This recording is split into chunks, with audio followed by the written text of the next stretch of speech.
Kung compact at simple na gas stove ang kailangan mo, magandang i-consider ang Astron GS188. Single burner gas stove ito na may stainless steel body, removable outer burner cover, at anti-slip rubber stoppers, kaya practical sa maliit na kusina o bilang backup stove.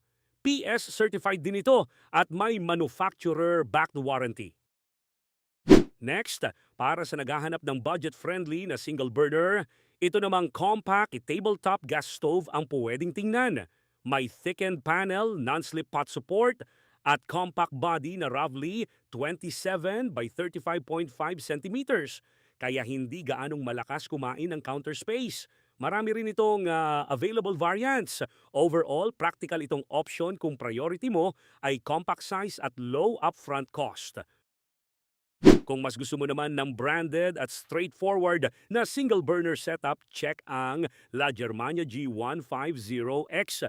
May 83mm single jet cast iron burner, automatic piezo ignition, stainless steel worktop, at enamel trivet para stable ang lutuan. Compact din ito at roughly 39 by 31 by 14 centimeters, kaya bagay sa kusinang limitado ang counter space, bagay sa simple everyday cooking.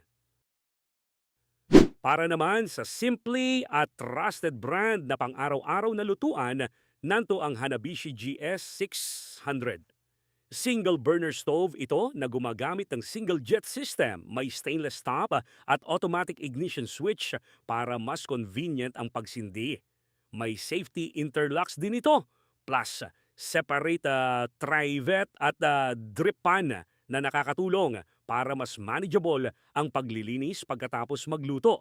Verified ang mga features na ito mismo sa official Hanabishi product page.